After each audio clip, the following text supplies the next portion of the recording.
Like, how would you say that someone could advance themselves in respect to their deen by being honest with themselves? I think there's a fine balance, and like from my perspective, in my opinion, because there's a balance of, sometimes I used to think that I'm too good, Mm-hmm. that I am on my deen. Like, I wasn't being honest with the fact that there's still so much for me to learn and grow in. I assume that this point that I've reached is like a very good point in terms of my relationship with Allah subhanahu wa ta'ala. And that was also me not being honest with myself. But then I feel like at the opposite extreme, there's people who are not honest with themselves in the sense of wanting to have a relationship with Allah, but then saying, I am making certain decisions that's keeping me away from that. So like there's choices on both ends. There's the choice of being complacent or assuming that you're good and there's no more for you to learn or for you to progress. Yeah. Then there's the aspect of like, I don't need to progress. I'm fine where I am, or I'm not worthy of progressing. But is it really that you're not worthy of progressing, or you just don't want to progress? So like there's people who lose hope in Allah's mercy because I've done so much bad. Then there's people who use that as a means of just saying, I don't want to get close to Allah. It's like a scapegoat. I think I'm the former, the first one, where I always act like I made it. I don't know, in everything in life, I always start celebrating before the finish line.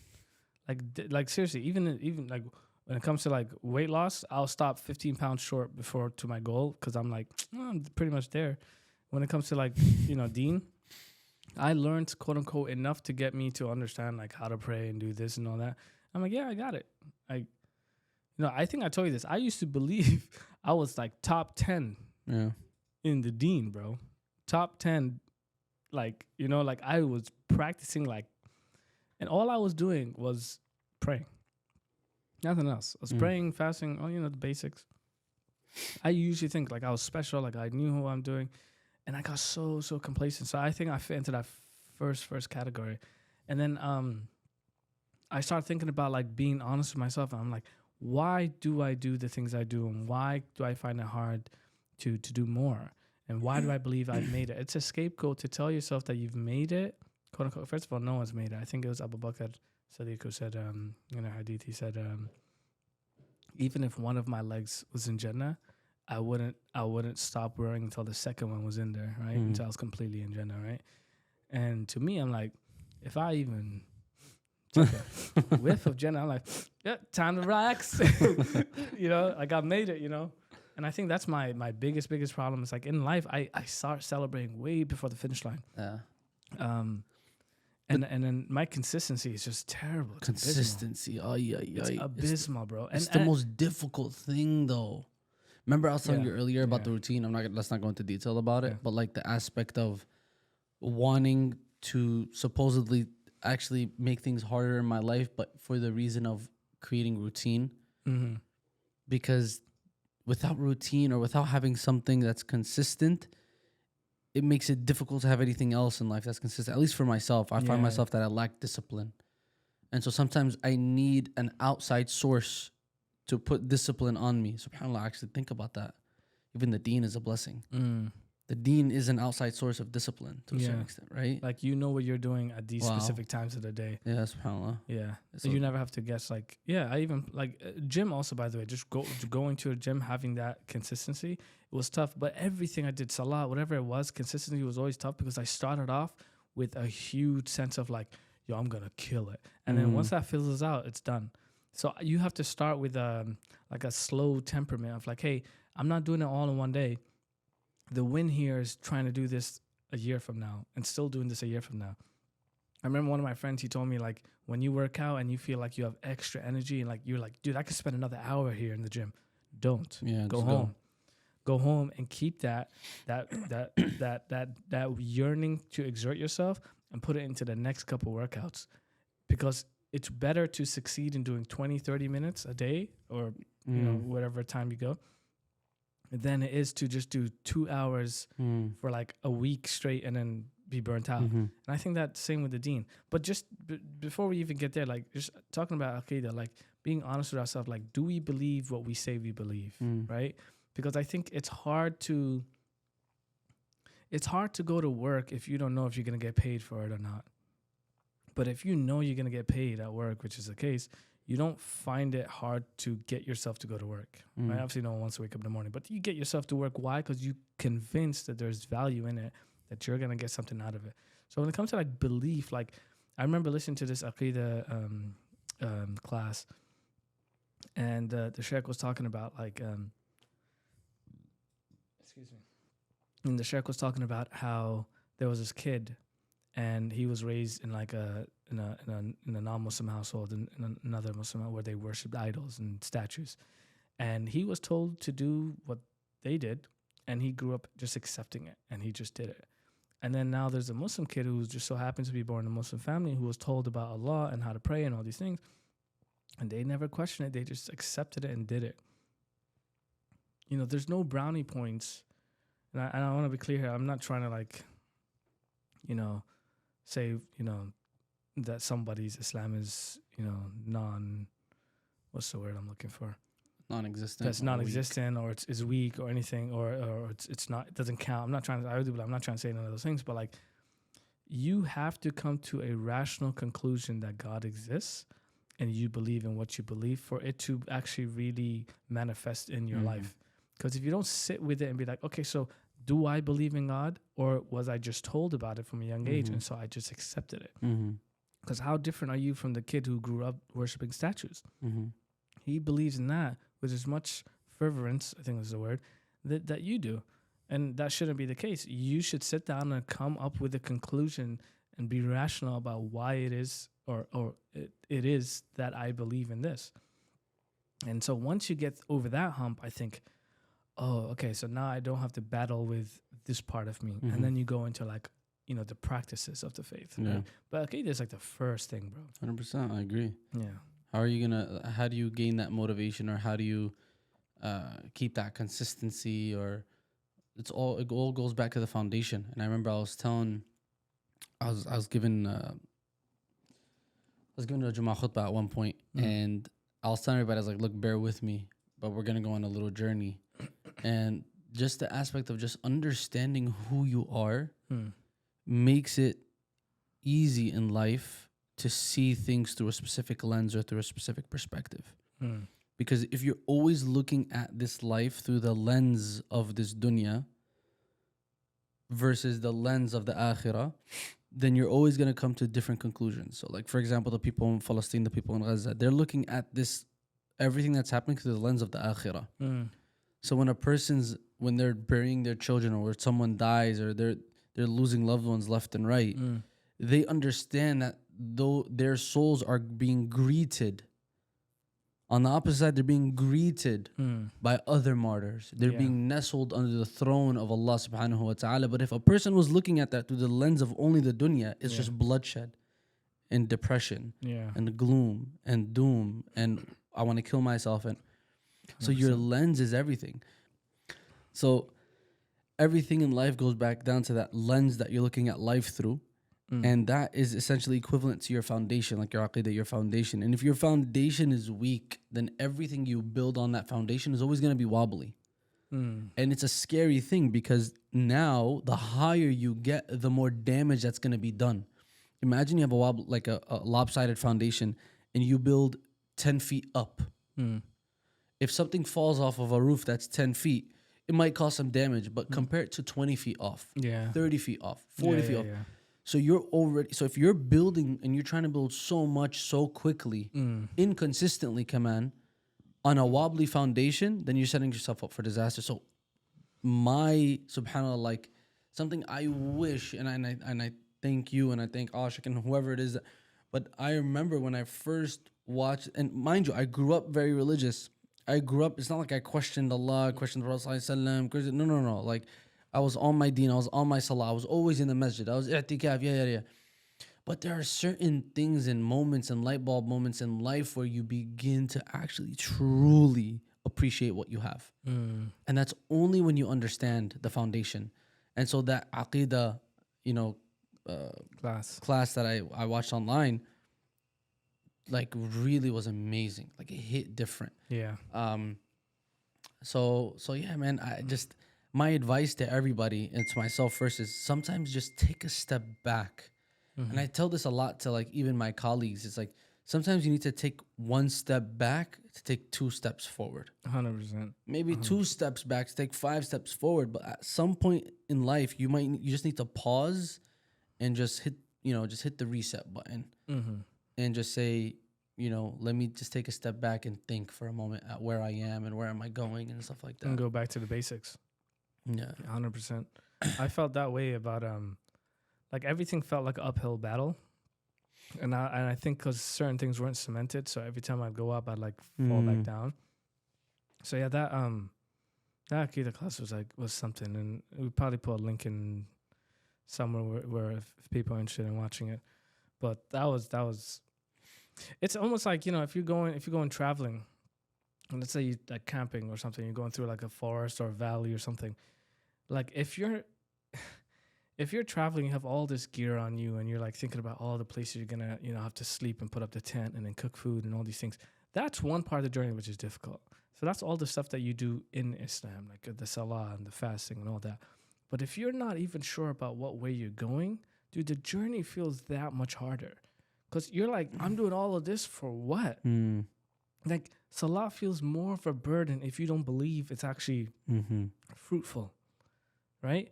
Like, fasting feels more of a burden if you don't believe it's fruitful. So if you imagine you're like traveling for days and like there's this voice in your head telling you, man, you're going the wrong way, man. You might be going the wrong way. You're telling yourself, oh, I should just quit now because at least if I quit now, I won't be going even. Or let me just slow down. Let me wait. Slow down. Let me think about this. Yeah. Let me try to find someone to talk to about. 100%. Yeah. And then once I think people, not to say that we've all gone past this, or if I've ever gone past this, but then the next spot was like salah, for example. And I want to say like being honest with yourself in terms of salah, like how good is your salah? And like I'm such a victim of this, but rushed salahs, lazy salahs, the time just praying the last 5 minutes, and a lot of that comes from not believing in the value of it. If you don't believe in the value of it, then it becomes something that you just give your last scraps of the day to. When I had a bunch of anxiety, salah was like I would still just rush through my salah, right? And the reason I rushed through my salah was because I really felt like everything that I was going through was due to my own hands. Right? If I'm struggling with money, it's because I'm not working hard enough. If I'm struggling with, health or whatever, it's because I'm not doing enough. And so I would be like, let me get this salah over and done with in 2 minutes and go back to what I believe is the means to fixing this. Right? And so the answer is not to work even more. You should work hard, don't get me wrong, but not in lieu of like salah. Like, because that's where I have to be honest with myself. I'm like, do I really believe I'm the source of all of this? Like, I'm reliant on myself to provide for myself or for my family. I don't even provide for myself. I don't, you know what I'm saying? So I think that's one thing I had to really, really be honest with myself. This is why my salah is trash. Because I think that the source of everything I want is somewhere other than Allah. And typically I associate it to myself. Like, if I want more money, I have to hustle and do hard, which is true. You should hustle, you do more. But again, not in lieu of Allah subhanahu wa ta'ala, right? And your connection there. The same thing with fasting and not praying. Like, I remember when I was younger, I used to be a victim of this. But there's some people now that just, they still fast and they don't pray. And, I don't want to, when someone's doing something right and they're doing something wrong, you're scared to point out the thing that they're doing wrong because of the fear that they may stop doing the thing they're doing right. Right? Like, if you see someone praying once a day, you don't tell them, yo, man, what's the point? You just try to get them to pray twice a day, 3 times a day, 4 times, right? So this is like a sensitive topic. When you see someone like going hungry for 16, 17 hours a day and they're, it's fi sabilillah, but they don't pray, and you're just like.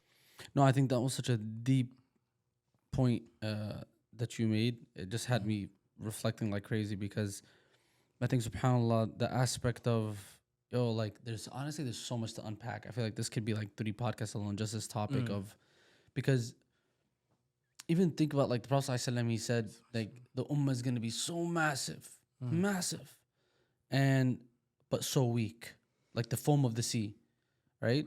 Initially, like, you know, weak like the foam of the sea. So Sahaba, like, is it because we're few in number? The Prophet ﷺ was like, no, there's so many of them, there's so many Muslims, but they have wahan.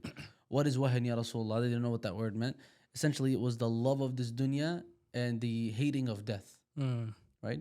What does that mean? That means people have lost the sense of value of the akhirah, the sense of what does this world really represent? It's just a journey. It's just a stopping point. But we've lost all sense of that. We are relying on our happiness to be in this world. So that's one aspect of it, right? But then the aspect of salah and the rushing through the salah, because I have phases like that where I'm just going through it, or I'm not praying my sunnahs anymore like I used to pray my sunnahs, and then my salahs are being rushed. I don't worry as much about catching salahs in the masjid, for example, per se, or delaying them a little more, being focused.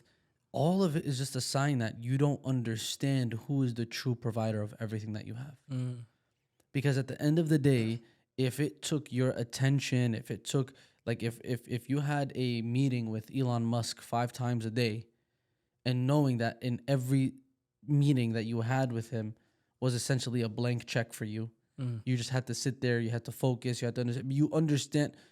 You don't compare anyone to Allah subhanahu wa ta'ala, but it's just a small example because just we live in this world. But you're talking about people who turn away a phone call or a calling from Allah subhanahu wa ta'ala. Allah's calling us 5 times a day. Then it's like Allah is the creator of everything. He's the giver, He's the taker, the sustainer, the maintainer, and so on and so forth. But we need to understand that part. So I think it's sometimes I lack the understanding of who Allah truly is and how much Allah has an impact on my life, and how Allah, just being who He is, deserves my praise and my worship just because He is Allah. But I forget that sometimes. Yeah. And I think people who are fasting know that, like in their head, that's why they're not eating and drinking for 16 plus hours a day. But in their mind, like, I don't know where this, like, sort of, where this, I think called a cognitive dissonance, right? Where, like, you don't connect certain dots. And so anyone who does that, like, I remember growing up kind of doing that when I was a kid. Anyone who doesn't pray while they're fasting, just sit with it and just ask, like, well, why am I doing this? Like, why am I abstaining from food and water? Is it because everyone else is, or is it because I truly am trying to get close to Allah subhanahu wa ta'ala? And if it is, then salah has to be there, bro. And I'm not trying to say this as like a burden. Dude, you're already fasting. Just cherry on top. Just do your salahs. Yeah. But I also think, to a certain extent, and this is maybe the aspect of like being in and out of our deen, because the ultimate goal is to be able to say like, قُلْ إِنَّ صَلَاتِي وَنُسُكِي وَمَحْيَايَ وَمَمَاتِي لِلَّهِ رَبِّ الْعَالَمِينَ. Like, everything I do is for the sake of Allah. My eating, my sleeping, my being awake, everything. And sometimes we try to disconnect this dunya from the akhirah. This dunya is a means of getting you to the akhirah. Accept it. What you do here will have an effect on the end result. So it's like everything I do in this world can get me closer to Allah subhanahu wa ta'ala. Working out, eating, sleeping, laughing, hanging out with my family, all of that is a means of getting closer to Allah. But we become, what's the word? Like, we're not present in the moment. We're not present anymore. If we were, then we would reflect and say, I'm doing this for the sake of Allah. But we forget it. Like right now we're in this podcast. But if we were truly present in the moment and not thinking about what's the podcast going to do, how are we going to edit this, how is the lighting, no, being present in this moment, then our intention would automatically say, oh, I'm here because Allah allowed me to be here and I'm doing this for the sake of Allah, and however it goes, Allah subhanahu wa ta'ala is in control of it. Yeah. And like, I'll be honest right now. Again, I have to be honest with myself. I just became present in the podcast. Yeah. Like this last hour and a half was a good conversation. Yeah. But was I truly saying, yo, this is for the sake of Allah? Maybe I started it off that way, but I lost it. and then now I'm coming back to that realization. I feel Most like of- people yeah. are in and out of those moments. That's Yeah. why some people fast, but they don't pray, but because they're in and out of those pockets of consciousness towards recognizing who Allah is. Yeah. I do most of most of the stuff, like let's say I'm like grinding, I'm just trying to make money, whatever. Like I would tell myself, hey, this is, I guess it is fi sabilillah if I'm trying to provide for my family. 100%. But in my mind, I'm thinking, oh, I'm gonna go do this to make life a little bit easier. Like, okay, who wouldn't like to have a second car for Yeah. the house, right? Mm-mm. I don't need to do it for one car. Getting a second car would just make life easier. But I don't feel like it is fi sabilillah. I feel like it's just to make this life a little More comfortable. comfortable, right? Like, why am I spending 4 bands on a mattress? But I mean, right? what Not would that you- I am. I'm just saying, why Yeah. spend 4 bands instead of like 2 bands or Yeah. whatever? Like, however much you spend on a mattress, it's not fi sabilillah. I mean, you're just saying, hey, I just think the 4-band one feels better. Yeah, but there's a different. We got to differentiate between something being haram versus like it being 100% fi sabilillah. Does that make sense? See, that's where I live though, right? Like I get the I get the stuff I need to do fi sabilillah, and then I'm on to like, yo, let's just make this place cool. Like, Yeah. let me just like, it's almost like you built a house fi sabilillah, but now you decorating it and you doing the most. Yeah. Like you just, like you did not need the treadmill in the house. You know what I'm saying? You got a gym 10 minutes from your house. Like I'm just giving you like I'm decorating this place. I feel like too much that I feel like I'm operating just outside of fi sabilillah, but also not haram. Yeah. Right? Like it's not haram to chase $1 billion, but I wouldn't say that's the best way to live your life. It's just to chase the, But for what purpose? Like, we're at the end of the day, like, for what purpose? What are you doing it for? Again, just to say I did it. yeah. No, not me personally. $1 billion, just that's way too much work, and Yeah. I don't want to. I just don't feel like I can do that. There's just way too much work, and you'd have to be like a super genius. But I mean, Allah- you could Allah always just provides lie you. and say you did it. Allah provides. Huh? Allah provides. And then also, I feel like that much money would be a burden. Like, what do I do with this? I'm gonna die and have to answer for all of this. Like, I need to put it. I need to put it here. I need to put it there. I need to help people. I need. But yeah, then there's just the idea of like being honest with yourself in terms of what kind of sins you have. I know there's people who have an addiction with something, and they're like, yeah, I'm not addicted. I can quit anytime, whatever that sin might be. And you gotta say to yourself, and I know that's something you tell us, tell everybody else. I don't know if I believe it, and this goes for everyone. Like, yeah, I can wake up tomorrow and start praying Fajr on time if I wanted to. I just haven't really worked on it. This is where we get there again. There's this disconnect of like being in and out of reality. Like, we're not able to do anything without Allah subhanahu wa ta'ala's tawfiq. Like, even if I did want to start praying tomorrow, if I wanted to do XYZ, I have to make dua. Like, oh Allah, facilitate this for me. Oh Allah, make this easy for me. Oh Allah, allow me to love. Why do you think there's how many du'as do we make? Like, oh Allah, make me love this deen and make me hate kufr, disbelief. Those are part of like these du'as that we make. Why? Because we can't do anything without Allah subhanahu wa ta'ala. I just started to become accustomed to this. Like, whenever I have some hard problem, and I tell myself, because I'm always like grind it out, doing myself. Like, whenever I would be on like addicted to coffee, and then you have migraines afterwards, people tell you just to like tone it down. Every Ramadan, I just cold turkey. I'm like, I don't care. I can do it. But subhanAllah, I do that with every aspect of my life. And it doesn't work like that. Like, and I just recently, Sheikh Yasser told me, like, whenever you're finding a thing hard, the first step is just to ask. Because I always look at like the mountain that, I got to give up such and such. Like, music was a big thing for me, right?